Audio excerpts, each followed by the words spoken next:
Welcome to the second session of the Nobel Prizes of 2023. And this is the prize given by the Storting, by a committee in the Storting, which is the name of the legislature of Norway. And it's the Peace Prize. Our lecturer today is Ben Smith. He's a professor in the Department of Political Science. He's a native of Alaska, and so he decided to settle in the far corners of our republic. He got his PhD at the University of Washington, and his first book was Hard Times in the Land of Plenty: Oil Politics in Iran and Indonesia. His research focuses on the politics of resource wealth and ethnic politics, and in a broader sense, on societal and institutional foundations on political order and inclusion, which is applicable to today's Peace Prize. I got a quote from him on his website, which you're welcome to visit. It says, "When people ask what I do, I tell them I'm a political scientist. When they ask if I want to be a politician, I ask them if they think oncologists want to be tumors. Often they look at me funny. So I'm looking at you funny, and you can have this mic." Thank you very much, John. So with apologies for the unexpected failure of my flash drive, my slides exist only on paper now, but that's okay. I'm going to wing it. Old school, if you will, back from the day before I had PowerPoint. So I'm pleased to talk about Narges Mohammadi today for a couple of reasons. As John mentioned, my research on the one hand looks at oil and politics. Everybody knows Iran is one of the most oil-rich countries of the world and supplies something like a fifth of the oil that gets traded every day. But Ms. Mohammadi is also, in addition to being a professional engineer and a human rights activist and a journalist, also happens to be one of Kurdish descent, which makes her an ethnic minority and a long discriminated against ethnic minority member in Iranian society, but also as a Sunni Muslim, of which most Iran's Kurds are, also puts her in a religious minority spot. So for a number of reasons, Ms. Mohammadi sort of encapsulates popular protest and opposition against the Islamic Republic in Iran. And rather than talk in gory detail about her, I would like to talk some about her, some about the kind of political historical context of how we get to a place in which in late 2022, what is still ongoing protest movement emerged in Iran, largely as a result of the detention and later death in detention of Mahsa Amini, who is a young Iranian woman, also of Kurdish descent, who died in captivity in the fall of 2022. Among other things, the protests that Ms. Mohammadi has been covering, the human rights abuses that she's been reporting on, all sprang out of that instance in which Ms. Amini was arrested and then died in custody. And so I think it's kind of useful to think about the receipt of this Nobel Prize to Narges Mohammadi as really part of this broader protest movement that's been ongoing for almost a year and a half now. So as I mentioned, Narges Mohammadi is an engineer by training. She grew up in Iran, but importantly in Kurdish ethnic minority parts of Iran. She herself is an Azeri Iranian, meaning she's of Turkish descent. The northwestern provinces of Iran are typically the Turkish-speaking parts of Iran, but she grew up in mostly the Kurdish part of Iran. What got her in trouble most proximately, and the thing that she's currently serving one of her many successive prison sentences for, is reporting on women's rights protests, and 2, mistreatment of arrestees in Iranian prisons. Writing about these things is the crime for which she's currently serving a prison sentence. The organization that she works for in Tehran, it's worth noting, was founded by and continues to be run by Shirin Ebadi, who some of you may remember was the last Iranian woman to win the Nobel Peace Prize, this time in 2003, but also a rights activist and somebody who made her life's work advocating for civil rights and political liberties in Iran. So arguing in particular against the death penalty, against the use of solitary confinement in Iranian prisons, and in her broader advocacy for women's rights and for more political accountability in Iran. That's the core set of charges that she's serving time for. But she's been in prison on and off now for most of the last 15 years, and all of her arrests, all of her charges, and all of her sentences have been specifically about the commission of crimes, quote, against the Islamic Republic, which is, essentially akin to the old British internal security acts that were used to govern its colonies.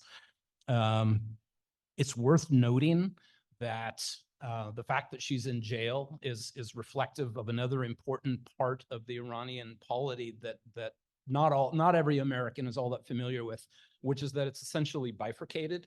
So here in the United States, we have a singular constitution. We all sort of know that all political authority rests in it. The Constitution tells us how it's allocated, both horizontally and vertically.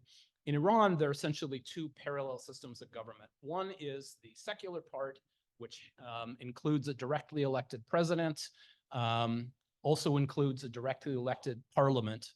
The reality is that most of the meaningful political power in Iran's system under the Constitution rests not with the secular elected part of the government, but with the unelected sort of religious hierarchical part. And by hierarchy, I mean the Shia religious sort of theocracy, the hierarchy that surrounds the Shia Islamic leadership. For people more accustomed to thinking about sort of hierarchy versus less structured religions in the context of Christianity, Shia Islam is quite parallel to Catholicism in the sort of institutionalized nature of the hierarchy within its faith. Sunni Islam is a lot more like Protestantism in the sense that the initial impetus behind the split for Sunni Muslims was to craft a kind of faith that enabled direct interaction with one's God, right? As opposed to Shia Islam on the one hand, or Catholicism on the other, where you have a set of officials who have specific roles that are part of being sort of liaisons, if you will, between individuals and God. So I mention all of these things simply to say that she's in jail as an official act of what is effectively the religiously controlled part of the Iranian government. So what else do I want to say about that? One of the things that I've always found interesting in reading about Iranian politics and about how its history has changed over time is that long before the revolution, which among other things sort of forcefully redefined women's roles outside the home, their ability to dress the way they wanted to outside the home, and other things, long before the revolution, women and their rights in Iranian society and in the public were a pretty high value political currency. And I'm always reminded of this edict that Reza Shah, who was the first Pahlavi king, he seized power in 1920, had himself proclaimed the Shah. His son, Mohammad Reza Shah, is the Shah of Iran that we all know, the one who was forced out of power in 1979. But Reza Shah issued an edict as the Shah in the early 1920s, ordering Iranian women only to dress not in traditional Iranian clothing, but in Western women's clothing. And it's essentially changing a dress code on a national scale without even trying to change any of the underlying cultural norms that largely were the foundation of that rule in the first place. And so the thing that resonates for me, seeing a kind of publicity photo from this announcement that the Shah Reza Shah made, is that this group of Iranian women that he has ordered to dress in women's clothing, modern European women's clothing, and appear on stage with him, are doing everything they can to take these Western clothes and stretch them over themselves in a way that comports with the way that they had always dressed, right? And it was really, it was a pretty provocative or evocative image for me, and getting me thinking about the ways in which even kings make rulings like this, and people find a way to do what they need to do with the rulings. But it was an early example of sort of the state using rules and laws about women in order to try to shape society more broadly. During the interwar years, that is between about 1920 and about 1940, that was a period of really rapid modernization for Iran. So the Qajar monarchy had ended with the end of the First World War.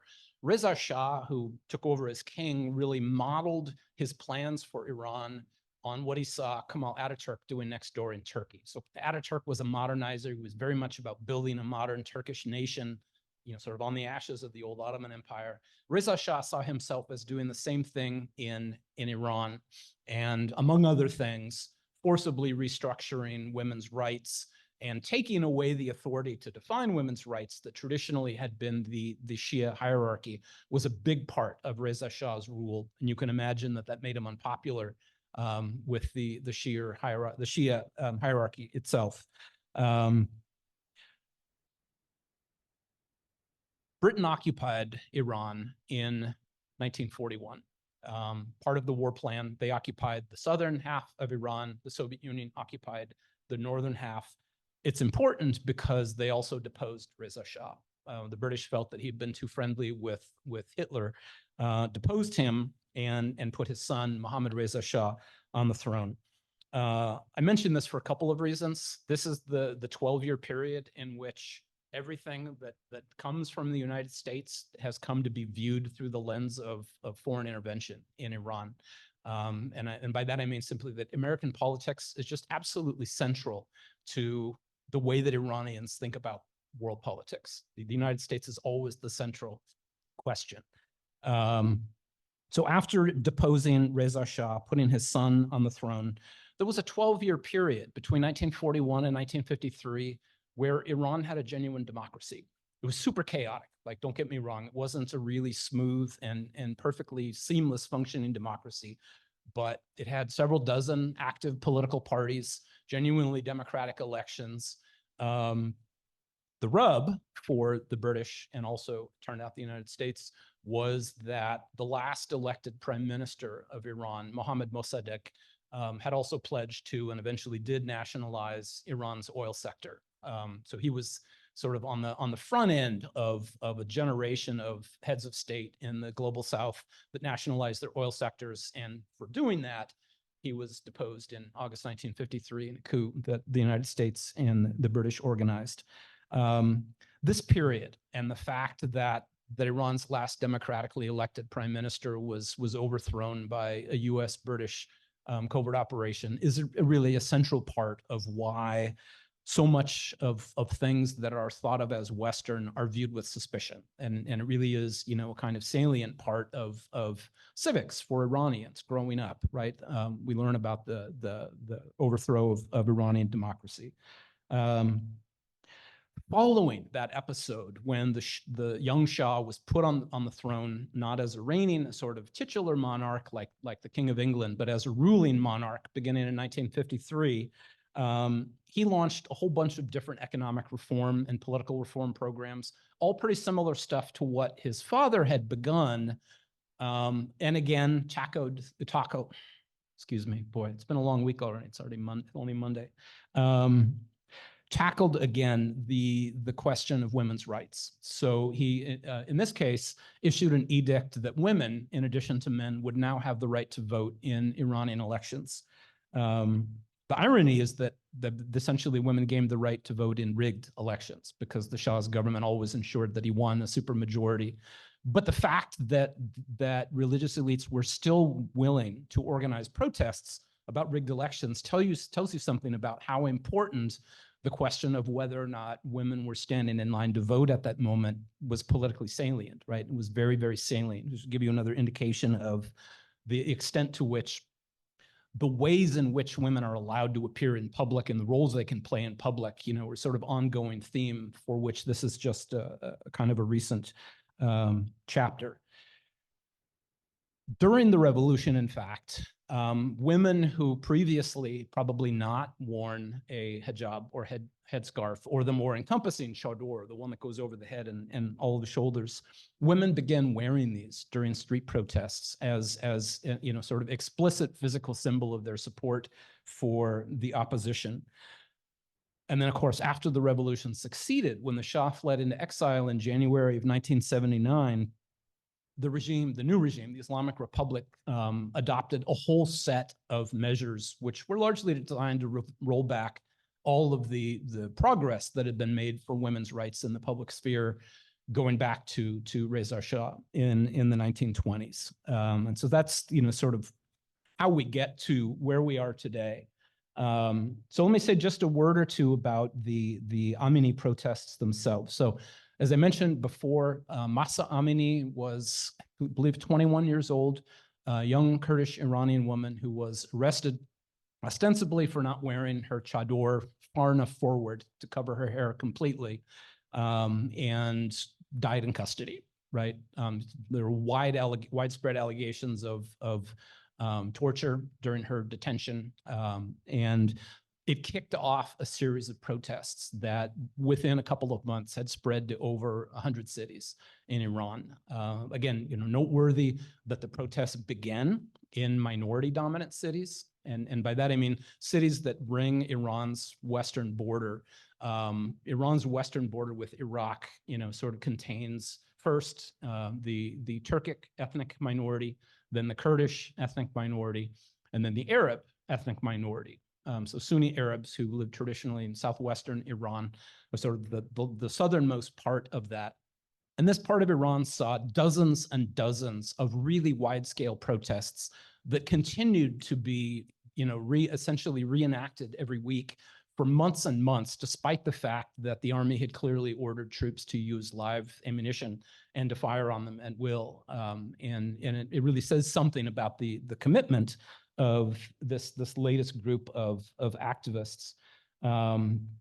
It wasn't just about women's rights, right? It was centrally about that. And the fact that it was Mahsa Amini who was arrested as the catalyst, it speaks to a bunch of different reasons for widespread opposition to the regime, right? One is just the simple lack of political accountability. Even though elections are fair, the set of people who were allowed to run in those fair elections is so highly constrained that non-hardliner Iranians have largely just stopped turning out, right? Because there's no longer any reason to vote in a candidate list where you actually don't have a meaningful vote any longer.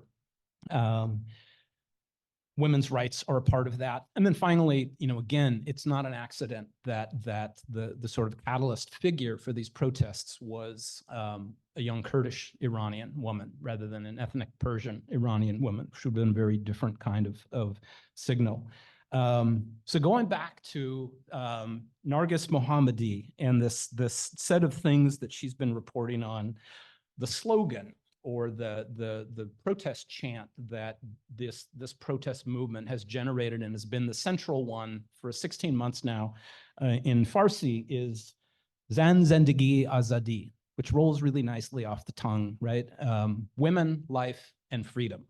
And, you know, it really does sort of encapsulate all those things that are driving opposition to the government. And the fact that Mohammadi continued to report on them, continued simply to go out and write the truth is, you know, A, why she's in yet another prison cell, and B, why we're celebrating her receiving the Nobel Peace Prize. So knowing that there are probably a lot of questions relevant to Iran and or this protest movement that are not in here, I'm going to opt to go reasonably short and stop the formal part of my talk simply so we can have as much time to let the conversation evolve as possible. So I'm done, and I'm happy to take your questions. Thank you.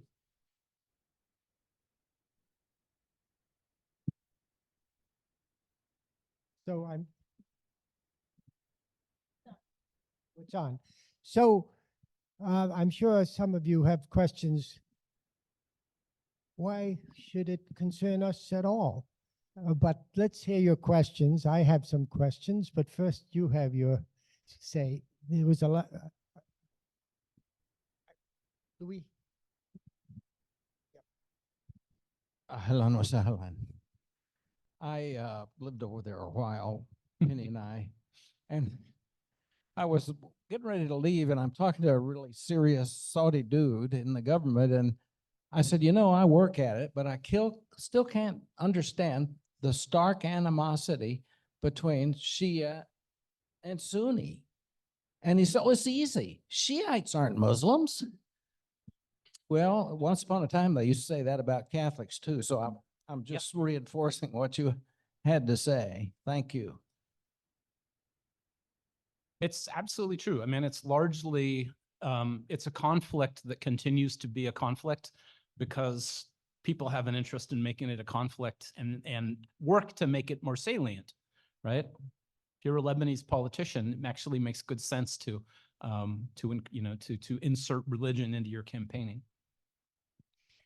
I want to, things come to mind. First of all, CNN had a 1 hour show a month ago on the origin of the Iranian situation with lots of movies.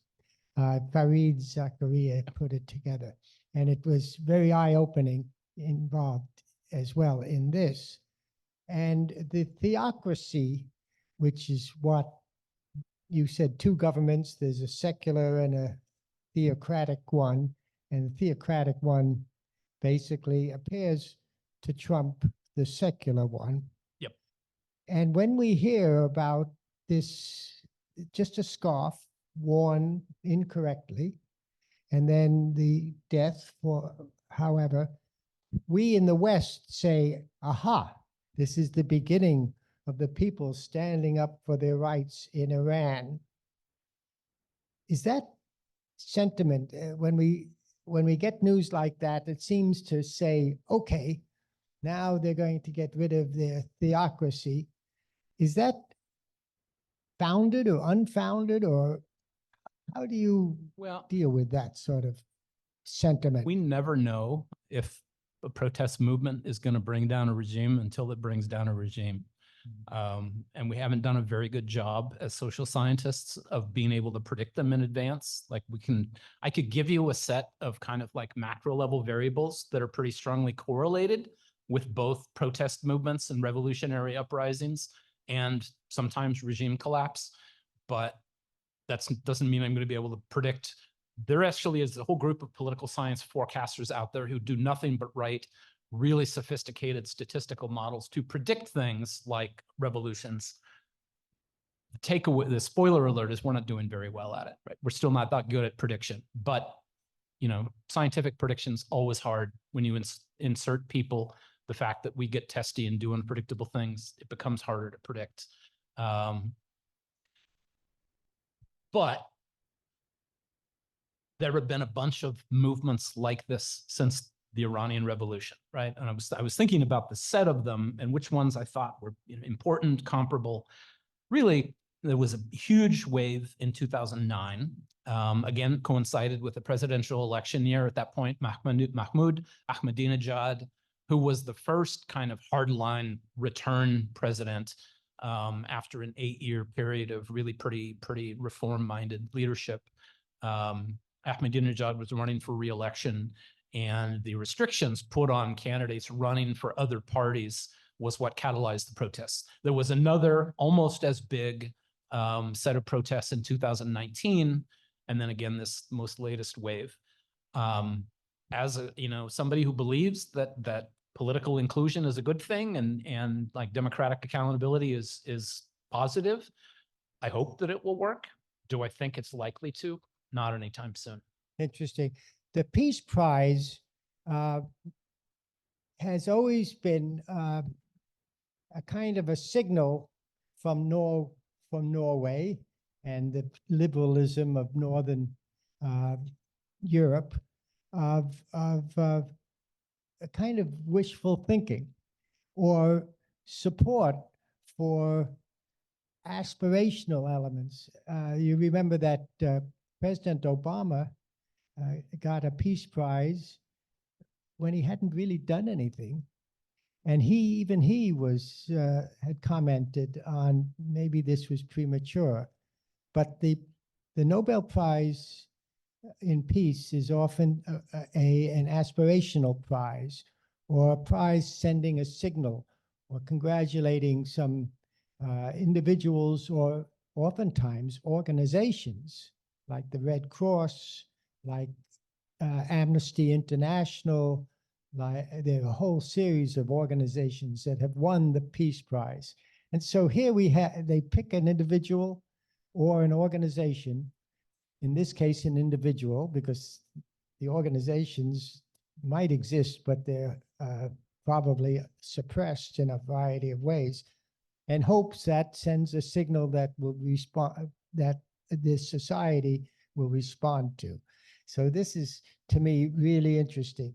This comparison of Sunni and Shia, and you mentioned this as well, reminds you of some of the 17th and 18th century wars between Catholics and Protestants that took place in Europe, and as well as with other sects that involved it. So it's not surprising. And of course, Islam began around 650. So you do the math and it sort of fits into the time period. Yes. So the winner of this prize was a journalist. Could you talk about the media environment, the ability of journalists, whether in print or online or broadcast, to hold the government accountable, and the response of the government to some of those who criticize them? Well, I think the concrete reality is that active as they are, Ms. Mohammadi and you know what's a pretty large group of pro-democracy activists in Iran have no leverage. I mean, they have no leverage because the core coalition in the government, the religious leadership plus the Iranian Revolutionary Guard Corps, which is essentially a militia, started out as a militia in the immediate post-revolution era and became a kind of paramilitary supplement to the Iranian army, has now become a kind of full-fledged political actor that's like part political party, part business conglomerate. They're the ones with the guns. And you know, the entry of Mahmoud Ahmadinejad into the presidency in 2005 was the first time post-revolution that a non-mullah, like a non-religious scholar, had become the president. It was also the first time that an alumnus of the Revolutionary Guard Corps had entered into a presidential race. And it was a clear signal that the Revolutionary Guard Corps saw its interests as sufficiently threatened to begin running candidates directly in Iranian politics. And so, you know, that coalition between the IRGC and the religious leadership is essentially lock solid, right? And until the protests are so big and last so long that every day people are going to have to make the choice in the government about how many Iranians they're willing to shoot for protesting peacefully. Until that happens, like I don't see a lot of likelihood for change. The women's rights have been a key issue in some other countries within the area. Saudi Arabia especially has liberalized a little bit. Yeah. And in fact, Saudi Arabia and Iran, not total friends with each other, have reached some kind of accommodation. So what's the impact? And we hear about Iran all the time because they support Hezbollah, Hamas, Houthis, and that sort of thing. Yep. And of course, the Houthis were at war with the other side in Yemen, which was supported by the Saudi Arabians. So the whole thing gets kind of messy. Yep. And of course, so how does all of this impact the Middle East in general and the Israeli-Hamas war? Well, it makes the Middle East less stable, probably not a really provocative thing to say.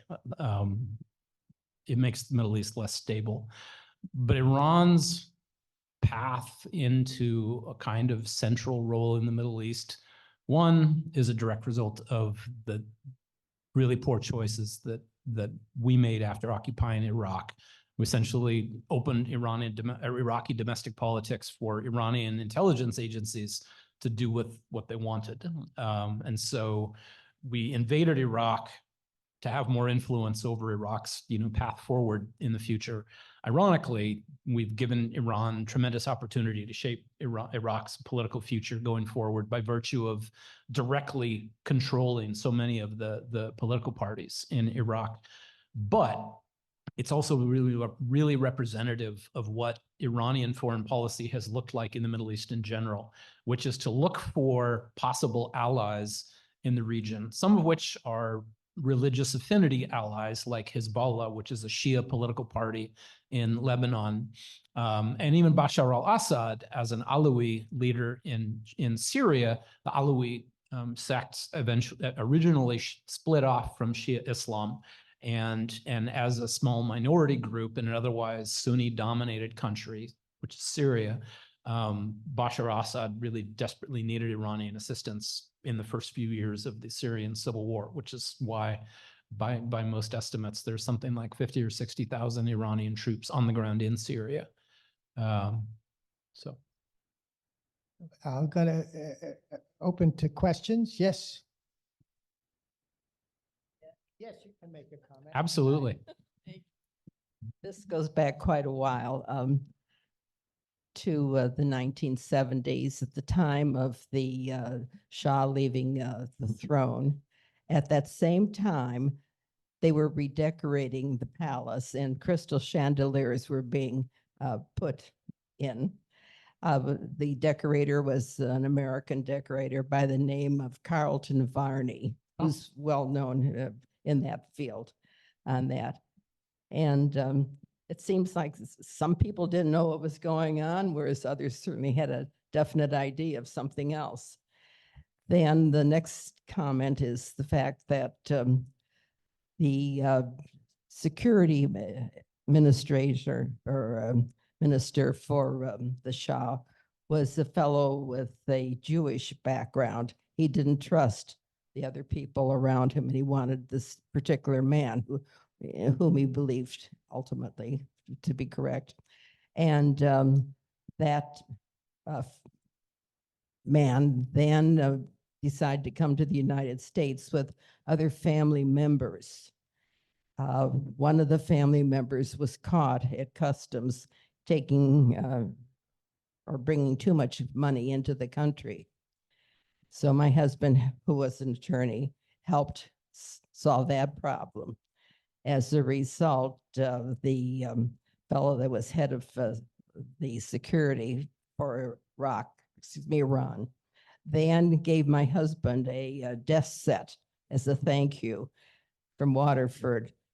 Well, upon my husband's death, I gave that to a church office. So I thought, here we have all the religions combined. That's it. Thank you. Laura? I can get you.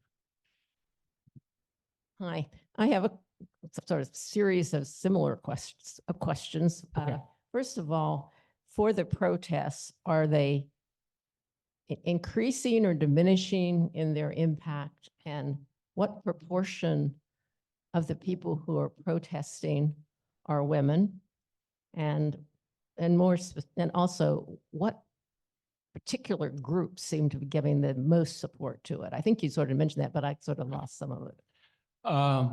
So the first question, how much impact is it having?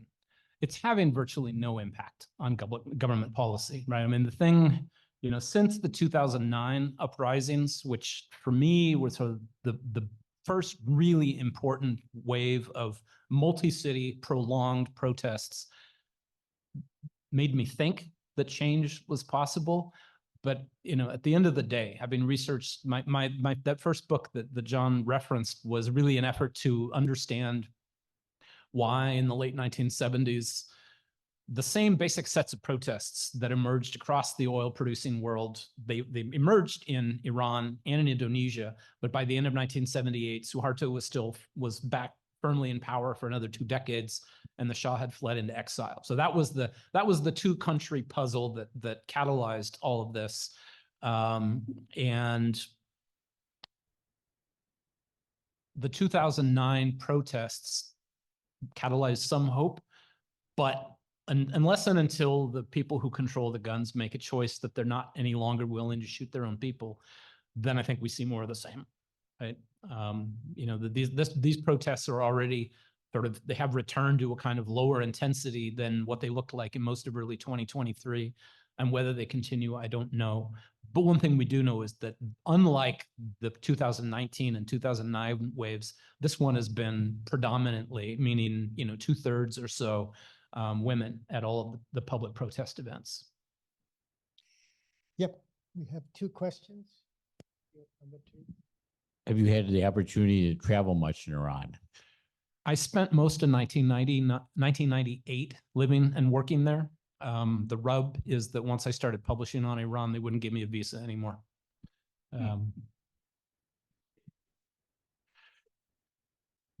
I got the visa through a weird and pretty short-lived opening. So I was a graduate student in the spring of 1998. At that point, thinking about what became my dissertation project. And the new president of Iran, Mohammad Khatami, who was this quiet sociologist by training and who worked in a library, was allowed to run for president in 1997. And the hardliners ignored him because they thought he was irrelevant and was going to vote for a librarian. He won 80% of the vote. And it turned out that he was really, sort of political liberal, and began implementing these policies, limited as they were by the nature of the fact that he had a lot less power than the supreme religious leader. One of the things he did was to ask for a cultural exchange with the United States. The form that it took was a small group of American grad students going to Iran to do field work for the first time. So that's how I got my visa. A little bit of a fluke. I was at the right place at the right time. Yeah, thank you. Would you review the business about the Shah and cancer and Panama and how that all worked around to everybody's detriment? Okay. I'm going to guess at what you're referring to. You tell me if I get it wrong. I think you're referring to the fact that the Shah knew at the time of the revolution that he had cancer, had a pretty good sense that it was probably terminal. And there's all kinds of speculation about how that shaped his decision-making during the revolution. The fact that mortality was looking him in the face, we think probably has something to do with his willingness to leave and the revolution came to an end when, eventually he stopped ordering troops to fire. But this was after a full year of protests and live fire. Forgot the second part of your question. Sorry, Panama. Thank you. Then we, Tell me what you mean specifically. well, we let him into this country. Is that what you're talking about when? Yeah, that's right. And that involved a lot of people revolting in Iran. And then didn't he seek safe haven in Panama because they would take him and nobody else would? Yes. And that led to further unrest? Well, the unrest was in place already. I mean, the revolution had taken place. He had fled into exile.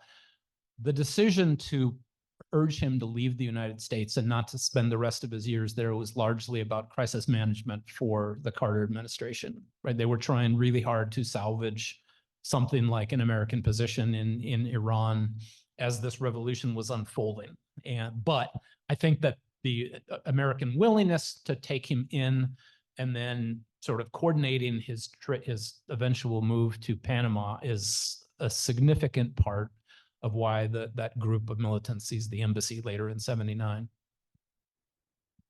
Thank you. Put my 2 cents in about Carter. The best thing he ever did was to give the canal zone back to Panama.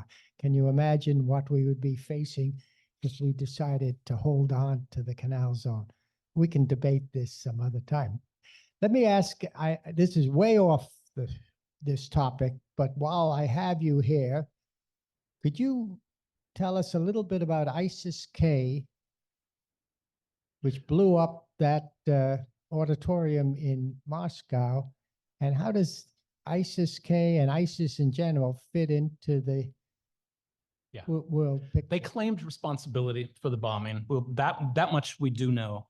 ISIS Khorasan is Khorasan's an historic region, sort of Southwest Asia, bordering the Middle East. ISIS in general and the Iranian government do not get along, right? For the simple reason that ISIS is motivated by a very, very rigid strain of Sunni Islam, not too far off the one that inspired Osama bin Laden, and Sunni militant ideology for Shia Muslims is not super comforting. So that's a part of this dynamic. I don't know really anything about ISIS-K other than what all of you have read in the papers, which is that the targets it has attacked so far are mostly in Russia. But apparently this group, and I have no idea whether it even has whether it's like headquartered somewhere, also has sites on Saudi Arabia and Iran. So what's the future of women in the Islamic world? Well, I think the first answer is varied. So after that long stint in 1998 in Iran, very shortly after that, I went to Indonesia for the first time.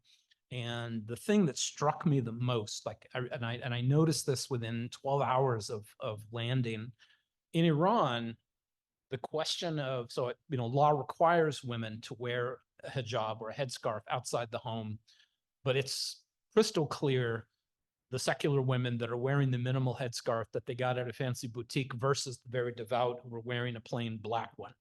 And women group accordingly, right? The degree to which the thoroughness of a woman's hijab in Iranian society in public is very clear, and it's a very salient social marker. The reason that this jumped out to me so quickly arriving in Indonesia is that marker is irrelevant in Indonesian society. And it's totally common to see a woman in full long sleeves, long skirt, and a really thorough headscarf walking next to a woman in a miniskirt. It's an irrelevant cleavage in most of Indonesia. So that is what I mean by there's so much variance, right? The core parts of the Muslim world where governments are enforcing a particular view of Islam, Saudi Arabia, Iran, Pakistan, to the extent they can, Yemen. These are different parts of the Muslim world than, say, Morocco or Indonesia. And so I think that, that's the first thing to say. The second part about women's empowerment more broadly is that I get, as somebody who does a lot of development economics research, I get why religious leaders are so leery about opening the door to educating and empowering women, because we know now, like, one of the best ways to bring people out of poverty and increase life expectancies and all that in any developing country, educating girls, right? Every dollar you invest in educating girls has these knock-on effects and downstream benefits to like whole societies that dwarfs anything else development economics has ever been able to accomplish. So you sort of get why it's politically threatening to people who rule autocratically. Yes, sir.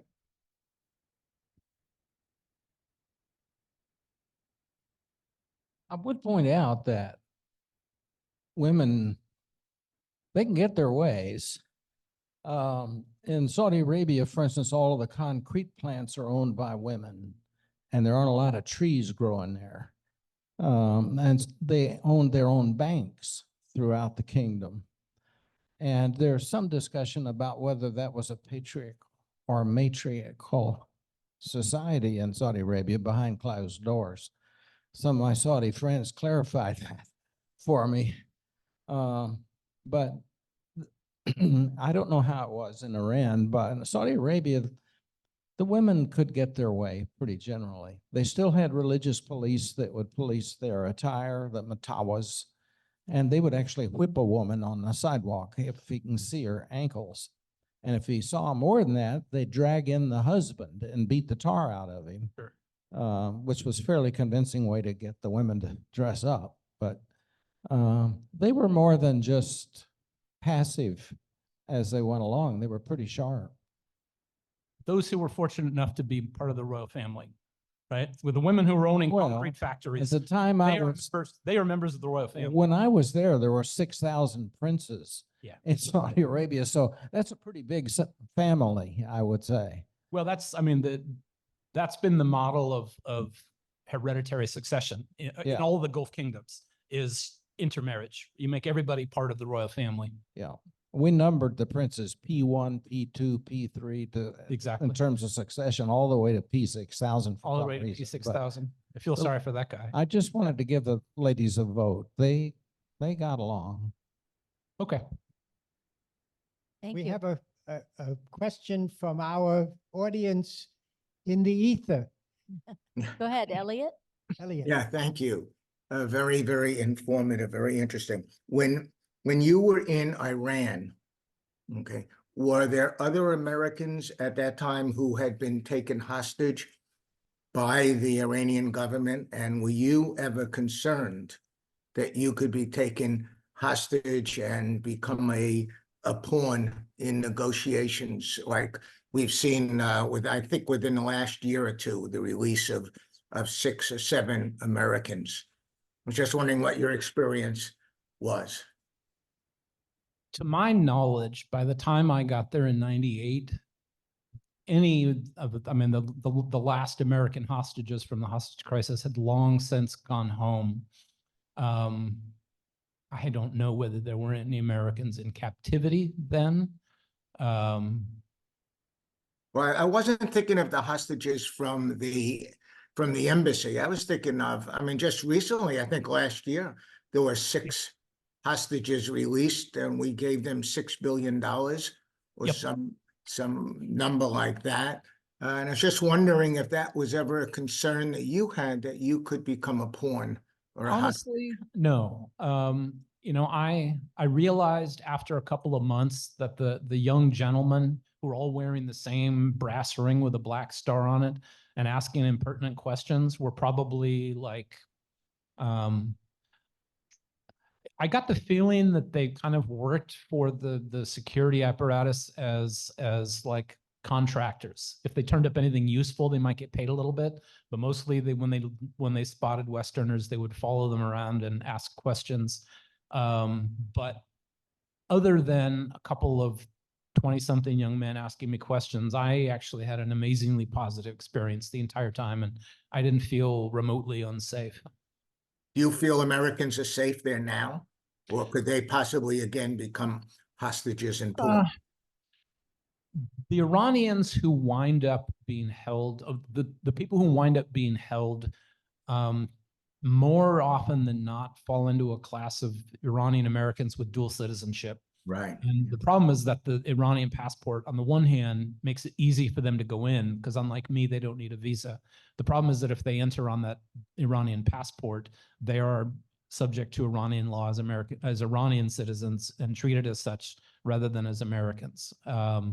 So do I think it could become a problem again?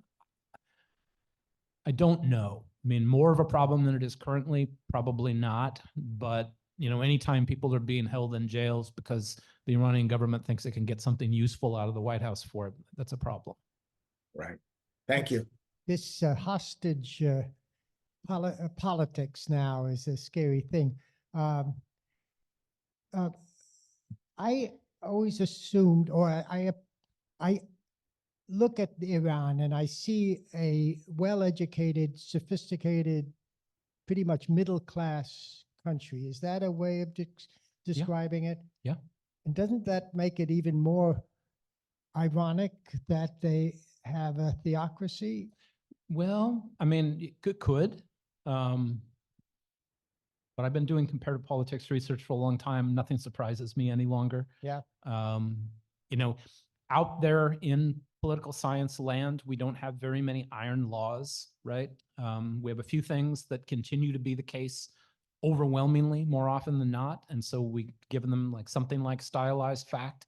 status. One of them is that all else equal, richer countries are more likely to be democratic, except if they have lots of oil wealth, which is a different kind of wealth. That's the except that, the exception to this rule. So I'm not terribly surprised that Iran is both relatively well off, very well educated, and also autocratic, because the educated mainstream middle-class Iranians don't have guns. It's a lesson. Political science and economic science have always been interesting sciences. I don't mean to disparage them, but No, economics is the dismal science, and that makes us the even more dismal I science. see. Well, thank you very much for coming, unless there's any other questions. And next week, Walter is lecturing in physics. Right. So I hope you will all come, and we'll see you then. Thank you.